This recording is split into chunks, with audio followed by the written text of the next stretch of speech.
Y estamos de vuelta en el segundo bloque de Clave Morse. El día martes son los días de sostenibilidad, así que ya estamos junto a Zdenka Astudillo, directora ejecutiva de Sistema B. ¿Cómo estás, Zdenka? Muy bien, Daniel. Feliz. Con frío un poco, pero bien. Con frío. Y viene entrando también Sebastián Bowen, director ejecutivo de Déficit Cero. ¿Cómo estás, Sebastián? Bien, muy bien. Muchas gracias por la invitación. Ya te vamos a presentar más formalmente porque vamos a dedicar unos minutitos primero a hablar sobre Sistema B, sobre lo que fue el encuentro de Sistema B, que es un hito, se hace, entiendo, cada 2 años, ¿no es cierto, Zdenka? Cada 2 años lo hacemos aquí en Chile.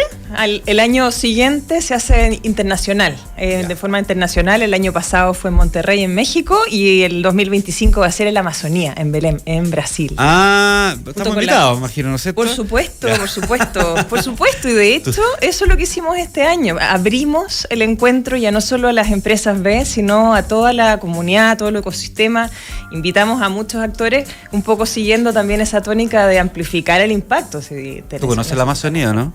Yo no la conozco. Increíble, yo te digo que nosotros con mi familia hemos viajado a hartas partes y creo que el viaje que más esto es una cosa personal, pero que más nos marcó fue el viaje al Amazonas, que estuvimos 4 días, nos marcó para siempre. Así que recomiendo que si vas, bueno, si obviamente vas a ir tú, te des unos 3-4 días más para conocer también los alrededores. No, precioso. Y bueno, y va a estar justamente ligado con la COP. Va a ser, no me acuerdo si una semana antes o una semana después, pero... Con la COP, que claro, sí. Exactamente, que de hecho ahí Chile va a entregar su NDC. Sí. Tiene que entregar en la COP del próximo año. Pero el próximo año, claro. Claro, sí. La de este. Ya, a ver... Entonces hagamos un repaso, después ya que han pasado algunos días de lo que fue este encuentro de Sistema B en Chile. Yo fui, la verdad es que estaba llenísimo.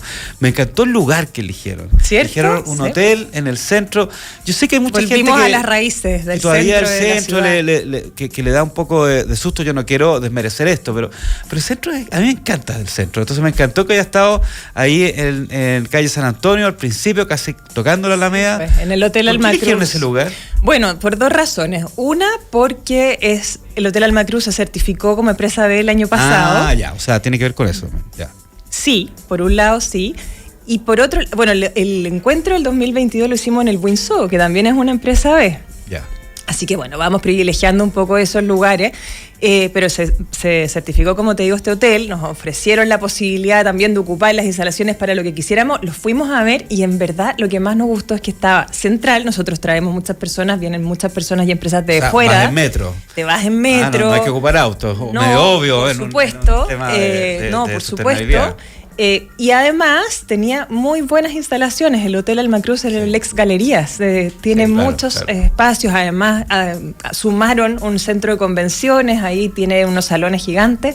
Fueron más de 1.000 personas durante los 2 días, así que estuvimos realmente sorprendidos por una parte con la convocatoria. Nosotros esperábamos un poco menos, pero nos encantó. Esperaban un poquito menos. Sí, pensábamos unas 600, 700 personas, pero que hayan llegado tantas a nosotros nos llena de orgullo, de satisfacción. ¿Qué lectura saca un poco de eso, que haya llegado 1.000 personas? O sea, bastante más de lo que pensaban, digamos como un 30% más de lo que pensaban.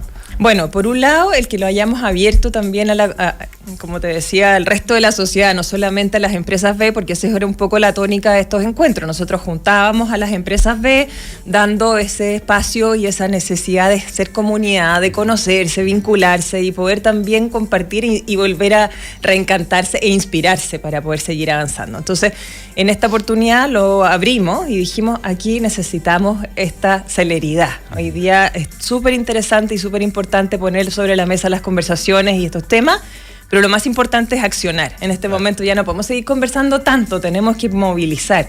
Y la movilización se hace desde todos los actores. Entonces, invitamos al mundo público y por eso estuvo la presencia también del ministro, nos mandó una carta el presidente incluso, la ministra del Medio Ambiente nos mandó un video, bueno, estuvieron varias autoridades y además estuvo mucha empresa privada, no necesariamente B. Ya, ahí va la pregunta mía, porque a veces pasa que en este tipo de encuentros, no el de ustedes, pero este tipo de encuentros son los mismos que se miran las caras. En este caso, imagino que había mucha empresa preguntando, Ya, ¿y cómo lo hago para hacer sistema B? ¿Qué es lo que es? ¿Cuáles son las diferencias a lo mejor con otros tipos de sellos, ¿no es cierto? ¿Había mucha gente preguntando? Había mucha gente y el encuentro estaba diseñado de una manera en la que nosotros como Movimiento B, como empresas B, donde se establecen ciertos estándares para las empresas. O sea, las empresas nosotros lo que hacemos es desafiarlas a mejorar su desempeño social y ambiental en base con su negocio, o sea, en sintonía con su negocio, no de manera aparte.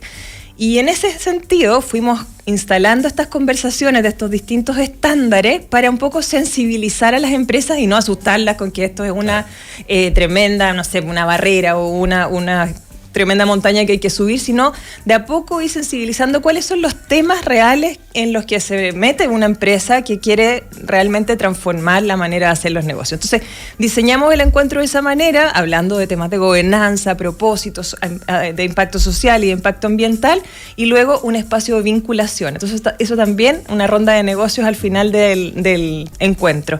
Y eso también fue muy atractivo porque pudieron juntarse empresas B y no B para ofrecer productos o para generar alianzas de manera que se pudiera generar impacto compartido. Esto es improbable, claro, que habla Daniel Tacarrete en el mundo de la innovación, en el emprendimiento. Totalmente. Entonces, en ese espacio, no solamente tú solo buscabas cuáles son los requisitos para ser empresa B, sino que ibas sensibilizando en torno a la necesidad de incorporar estos elementos en tu negocio. Si eres B, fantástico. Si no eres B, pero estás incorporando todos estos elementos, fantástico también. Si aquí no es una carrera por tener más empresas B, sino la carrera y la ambición más grande que debiéramos tener todos es que las empresas empiecen a comportarse con estos criterios desde ya, no en un futuro improbable en el fondo. Súper. Oye, gracias por contarnos un poquito lo que fue el encuentro Sistema B.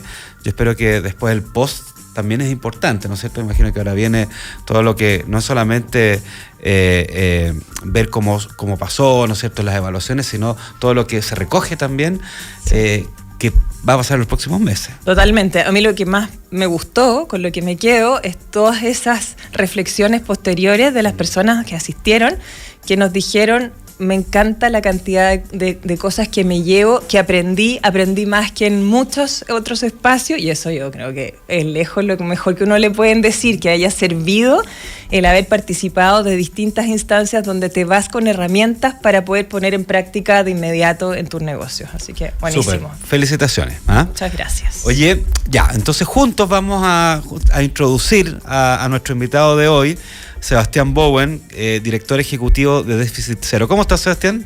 Bien, muy bien, muchas gracias. Estaba escuchando atentamente, Astenka. Felicitaciones por el encuentro. Muchas gracias. Muy buena convocatoria, además. Sí, estuve muy contenta. Y y hacerlo en el centro, me pareció un buen paso. Bueno, unas personas nos dijeron que esto era como volver a la esencia, en el fondo, al centro de la ciudad donde pasaban las cosas antes, y es un poco esto de tener los pies en la tierra, donde necesitamos cambiar las cosas, así que bueno. Qué buena, sí. Qué buena.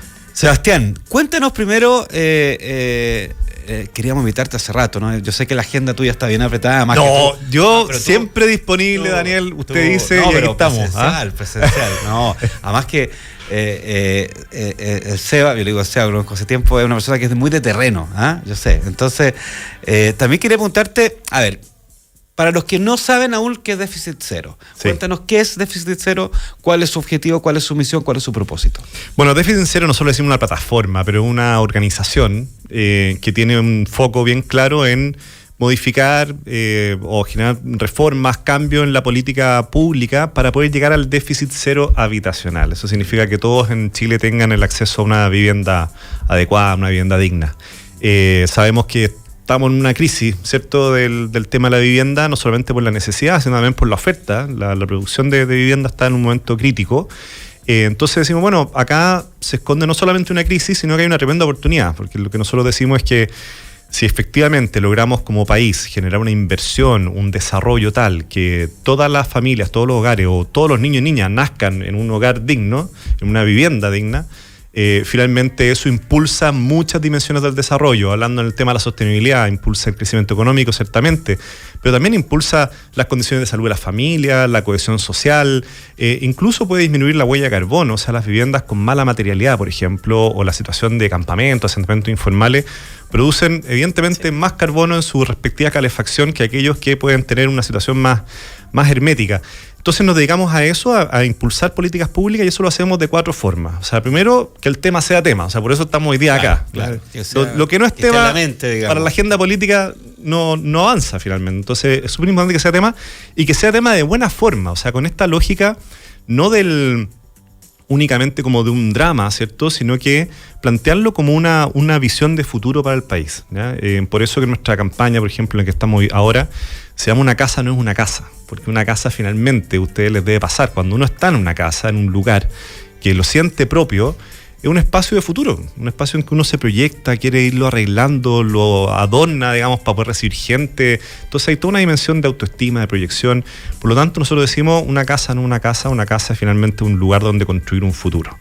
Lo segundo que nosotros hacemos es propuestas de política pública. Entonces levantamos constantemente estudios y propuestas sobre esos estudios en materia fundamentalmente de acortar los tiempos de producción de vivienda. Perdón, ¿esas propuestas de política pública son enfocadas a municipalidades específicas, por ejemplo, o propuestas de política pública en términos generales a nivel país? Súper bueno. Hay propuestas en términos generales, por ejemplo, legislativas, ¿ya? O creación de nuevos programas desde el ministerio, o por ejemplo, lo que hemos impulsado también últimamente. Si tenemos un buen mecanismo, un buen músculo de concesiones como mecanismo de alianza público-privado en Chile, bueno, ¿por qué no aprovechamos eso para transformarlo también en soluciones de vivienda? Mucha gente hoy día está arrendando en situación informal, gastando a veces 200, 300 mil pesos mensuales, mientras esperan su vivienda definitiva. Entonces ahí puede haber una estrategia de alianza pública-privada directa para esa población que nosotros calculamos que sobrepasa las 200.000 hogares. Entonces hay un mecanismo ahí bien interesante. Entonces propuesta a nivel nacional, pero hay un tercer elemento que nosotros hacemos que está asociado con lo que tú mencionas, que es gestión. Entonces gestionamos con municipios, con actores territoriales, desde una planificación para resolver el déficit habitacional en ese lugar, le llamamos plan de acción local, ¿ya? Porque muchas veces vemos la demanda que hay a nivel de comuna, pero no nos damos cuenta a veces de las oportunidades que hay. Hay suelos que no están siendo aprovechados y que se podrían aprovechar, inversiones, alianzas público-privadas. De nuevo, invitamos mucho a eso, a que se generen colaboración entre el mundo de las empresas y el mundo público. Y gestión de proyectos. Entonces muchas veces nos damos cuenta de un lugar que tiene muchas oportunidades y tratamos de conectar nosotros, de articular al municipio con los subsidios, con la empresa que puede invertir, con el desarrollador, con el suelo, con la demanda. Son una bisagra ustedes. Exactamente, por eso le decimos una suerte como de plataforma, ¿verdad? Oye, Sebastián, y a propósito de eso que comentabas de las empresas, hay también una iniciativa, una plataforma que es el CEMSO, el Semáforo Social, sí, donde que me imagino que tienen ahí alguna vinculación, está inspirada por GIGECO, que es empresa B, por eso me acuerdo y lo sé, donde se investiga, en el fondo hacen un levantamiento de las necesidades más profundas y más higiénicas muchas veces de los mismos trabajadores de una empresa. Y de ahí me imagino que salen también que la empresa tiene mucha información. Yo sé que ustedes van a buscar a los municipios, a ver, hacer ese levantamiento, pero la empresa tiene mucha información y sobre todo a veces la empresa tiene esta mala conciencia de que mientras más lejos viva la persona, como que va a faltar menos.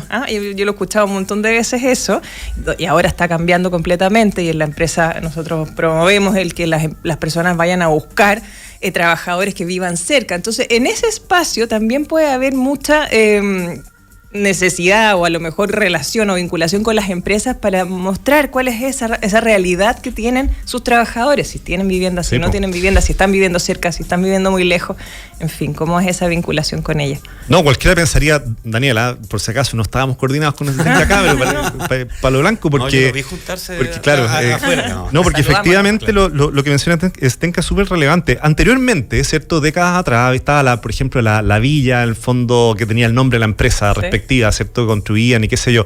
Y eso efectivamente se fue perdiendo, pero hay una ola en que eso está regresando. Bueno, hay un programa del Estado que lo que está buscando es potenciar eso, se llama el programa Empresa Trabajadores, pero lo que no hemos dado cuenta nosotros es que fíjate que de la demanda que busca vivienda, solamente un 20% de esa demanda está organizada en comités de vivienda, que son los clásicos que se escuchan, sí, claro, que se organizan. 20%. 20%. Pero el 80% está en búsqueda individual, ¿vale? Es decir, son familias que están buscando un subsidio en algún lugar y tratan de conectarse. ¿De cuántos números estamos hablando? No en términos porcentaje, más o menos. No, estamos hablando, esa demanda hoy día está sobre el 1,5 millones. Y por lo tanto, de eso, un 80% aproximadamente, estamos hablando que está en búsqueda individual. Por lo tanto, una forma de llegar es justamente a través de la empresa. Y eso nos ha pasado que nos hemos ido encontrando con varias empresas que están haciendo ese levantamiento, tipo CEMSO, como lo que tú dijiste. Hay otras iniciativas también vinculadas al mismo tema, y se dan cuenta que el estrés habitacional de sus respectivos trabajadores es uno de los temas más relevantes. Entonces ahí nos hemos vinculado con las empresas para hacer un levantamiento más específico, ver efectivamente cuáles de esos trabajadores pueden postular un subsidio. Hay distintos tipos de subsidios, entonces también se puede tal vez apalancar un crédito hipotecario.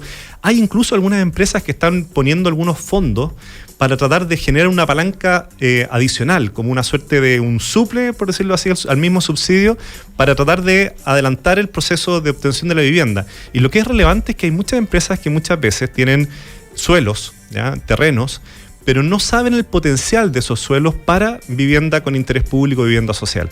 Entonces, en ese nicho también nos hemos metido harto, así que un mensaje, por eso decía Zdenka, gracias por la pregunta, un mensaje a todo ese mundo empresarial que justamente tiene trabajadores que se dan cuenta que la vivienda es uno de sus temas más relevantes y que no saben muchas veces cómo hacerlo.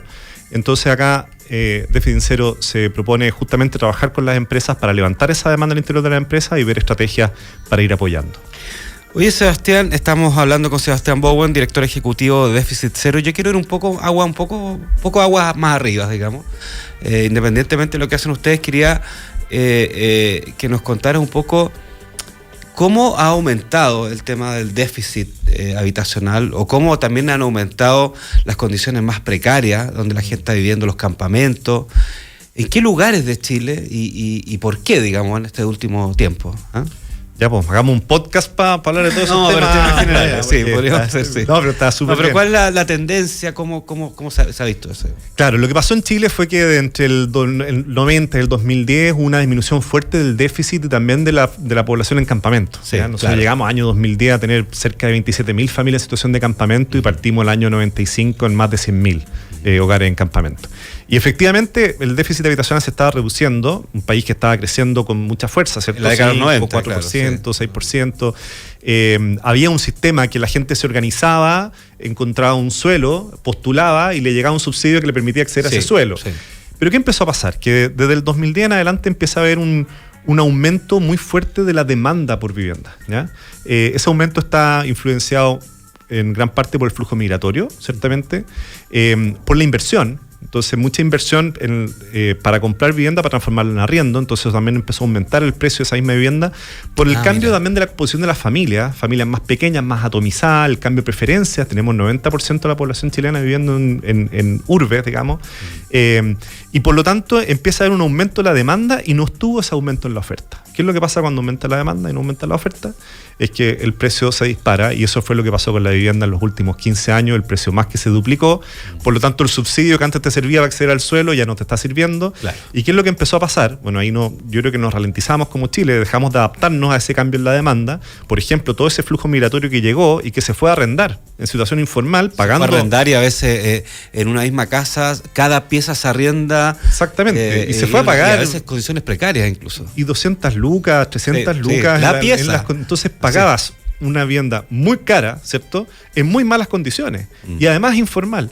Y ahí no hubo un mercado, de alguna manera, que captó eso, ¿ya? Y cuando digo mercado, no es mercado únicamente del punto de vista privado, sino que una política pública que pudiera absorber eso en beneficio, además de todo este proceso. Al aumento del precio, mucha gente excluía, por lo tanto, eso, y se creó un mercado informal, ¿ya? Por decirlo de alguna manera. Entonces, arriendo en conventillo, ¿cierto? Lo que estabas mencionando, esas piezas, empiezan a aumentar la población en asentamientos precarios. Recordemos que el principal factor que hace que las familias se vayan a un campamento es el precio del arriendo, ¿ya? Que hace que finalmente digan, no puedo seguir pagando esto y me voy para allá a vivir un campamento. Y efectivamente los campamentos empiezan a aumentar con mucha fuerza. se junta también con una cultura más latinoamericana en que, a diferencia de Chile, en otros países muchas veces el lugar en que tú te instalas es el lugar donde queda tu vivienda para siempre. En Chile somos un país más leguleyo en eso, o sea, somos súper como tenemos reglamento al respecto y queremos el título y la propiedad, etcétera. Entonces empieza a transformarse hoy día una situación de asentamientos informales que superan las 110.000, 120.000 familias. Hoy volvimos por lo tanto a los parámetros de antes, pero asentamientos informales que son distintos.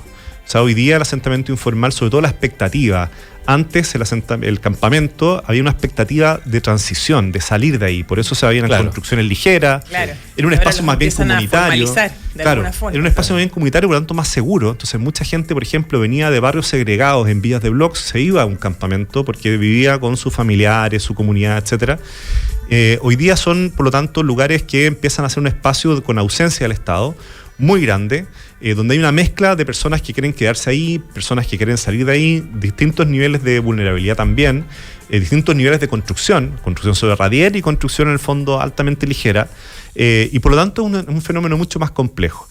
Hoy día, para que se hagan una idea, al día en Chile más de 100 personas se van a vivir un campamento. Esa es la tasa. ¿Al día? Al día. Oye, y encontré, no sé, como en otro arista, el otro día leía o por ahí escuchaba que estos guetos verticales de Estación Central están quedando vacíos, o sea, se están despoblando, la gente se está yendo de ahí, porque el precio está subiendo increíble y es pésimo, o sea, un espacio en el que es absolutamente no grato porque por todo lo que ha ido pasando alrededor también, el tema del aumento de la delincuencia, en fin.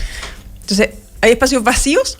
¿Y cómo ustedes lo tienen mapeado, estos no sé, como viviendas que van quedando deshabitadas o que están disponibles? Que obviamente yo he visto también han tenido que bajar mucho los precios, los arrendadores. ¿Y cómo ustedes lo ven? O si es tema eso o no. Claro, fíjate que, y con eso volvemos como al origen, tal vez, la raíz de todo este asunto. Y ya voy a ir con eso, tiré un spoiler, pero que nosotros hacemos efectivamente una cuestión que le llamamos plan de acción local. Y ahí nos permite meternos en una comuna e identificar lo que tú estás mencionando, Zdenka. O sea, por un lado hay una necesidad muchas veces en las comunas, pero por otro lado hay oportunidades, ¿ya? Suelo o muchas veces inmuebles que se pueden reconvertir o efectivamente espacios vacíos que tal vez se pueden usar. Y se elabora una estrategia, ojalá junto al municipio y junto a los autores privados también de esa comuna, para resolver el déficit de esa comuna en particular. Pero con eso nos vamos finalmente a la raíz del asunto, que es la planificación. Claro, y básicamente la crisis, uno podría decir, la crisis que tenemos, y tal vez en muchos ámbitos, no solamente la vivienda, pero es una crisis de planificación, vale decir, cambió la demanda, se movió la demanda en lugares distintos a los que se estaba moviendo anteriormente, y como país no fuimos capaces de pensar en el futuro justamente, fuimos respondiendo reactivamente a esos cambios y no pensamos en el futuro. ¿Y por qué digo la planificación? Porque lo que tú mencionas, que sucedió justamente ahí, fue un completo error de planificación. Absolutamente. Vale decir, bombardear una comuna con un aumento de la población brutal y no aumentó al mismo nivel los servicios, el bienestar, la infraestructura, generando finalmente una olla a presión que no es sostenible. Y como no es sostenible, la gente se empieza a ir rápidamente. Lo mismo está pasando con los campamentos. Muchos se instalan justamente en los bordes urbanos. Entonces, lo que nos está faltando es hoy día la capacidad de pensar las ciudades hacia el futuro. Y decir efectivamente cuánto va a crecer esta demanda, qué tipo de servicios se van a necesitar, qué tipo de inversión vamos a necesitar y qué alianzas públicas-privadas se pueden generar para atraer esa inversión. Y de esa manera yo creo que la ciudad puede ser un tremendo motor de, por decirlo así, de esperanza. Decir, mira, cuando uno empieza a ver obras, cuando uno empieza a ver mejor infraestructura, por ejemplo, qué importante fue en el discurso presidencial el mensaje de generar una plaza, ¿cierto?, arriba de las autopistas, como una idea, ¿cierto?, de sanar cicatrices y todo lo que se puede generar en términos de bienestar para esa comunidad alrededor que tiene hoy día una externalidad negativa, viviendo en la autopista, y que puede tener una externalidad positiva. Entonces, en ese escenario, nosotros vemos que la inversión en la ciudad, la inversión, por lo tanto, en acceso a una vivienda mejor, a un barrio mejor, a una ciudad mejor, vemos que es un mensaje sobre todo de futuro. Por eso decimos que una casa no es una casa. Sebastián, nos queda súper poquito tiempo, pero quería terminar un poco para que nos contara ¿cómo puede una persona ayudar en déficit cero, ¿no es cierto? O una empresa, porque yo sé que también uno de los objetivos también de déficit cero es reunir, ¿no es cierto?, al mundo público, al sector privado. Quizás muchos empresarios que nos están escuchando en este momento en este programa de economía o ejecutivos incluso en su política o en su objetivo de sostenibilidad? ¿Cómo pueden acercarse a Déficit Cero y ayudar y ser parte de esto también? Mira, yo te diría que distintos públicos, ya así rapidito. Primero, un mensaje directamente a aquellas hogares, a aquellas personas que hoy día están sintiendo algún nivel de estrés habitacional, ¿ya? O de fragilidad habitacional, que les preocupa, no están pudiendo llegar a fin de mes para pagar el arriendo, o que no saben dónde vivir, etcétera. Los invito a meterse a deficientcero.cl. Nosotros tenemos lo que llamamos la red por la vivienda de la ciudad, y que esa red te entregue información útil, fácil, para poder justamente acceder a subsidios el día de mañana. Tenemos capacitaciones en la materia y nos importa mucho porque es con ellos, con justamente toda esa población que hoy día está con algún tipo de estrés habitacional, con quienes se pueden levantar los principales cambios y propuestas. Segundo, el mundo empresarial para nosotros es muy relevante porque llega esa demanda, porque además hay recursos disponibles, hay capacidades disponibles, muchas veces tienen acceso a suelo, que nos contacten. De nuevo, deficientcero.cl para trabajar en conjunto. Y tercero, el mundo municipal, para nosotros es bien relevante, porque son, por decirlo así, el actor que está más directamente conectado con los territorios, con esa demanda. Muchas veces pueden también tener proyectos ellos mismos y que se pueden apalancar con otros proyectos más de inversión privada. Y tenemos una red de municipios, ¿ya? La red de municipios justamente de Déficit Cero. Hoy día, de hecho, esta semana tenemos un encuentro con los equipos de esa red de municipios también, que se pueden inscribir en la red de municipios de Déficit Cero. Felices, son distintas formas de poder conectarse con esta causa. ¿Viste? Y obviamente hay empresas B que tienen que participar. Por también, supuesto, ¿no es cierto? por supuesto que sí. De todas maneras. Bueno, Sebastián Bowen, muchas gracias por acompañarnos en Clave Morse. Zdenka, un agrado nuevamente, como todos los martes, tenerte acá y conversar estos temas. A mí me dieron ganas de seguir conversando, pero no se puede porque hay que tener espacio para todo. Ya viene un tremendo programa también que es Aldea Global con Fran Huerta y Rodrigo Hurtado. Así que los llamo a revivir todos nuestros episodios en nuestro podcast Clave Morse en Spotify, seguirnos en YouTube, seguir nuestras redes sociales, escucharnos de lunes a viernes de 9 a 10 de la mañana a través del 92.9 FM y en nuestro sitio web radiolaclave.cl, y además mandarnos un saludo ahí por los 10 años, que todavía lo estamos celebrando, los 10 años. Felicitaciones, felicitaciones. Gracias. Por los 10 años. Veía los globos acá y... Sí. Está lindo, está lindo. Gracias. Bueno. La torta no la he visto todavía. Bueno, vamos a ver si queda torta para el próximo martes. Ya, gracias, chao.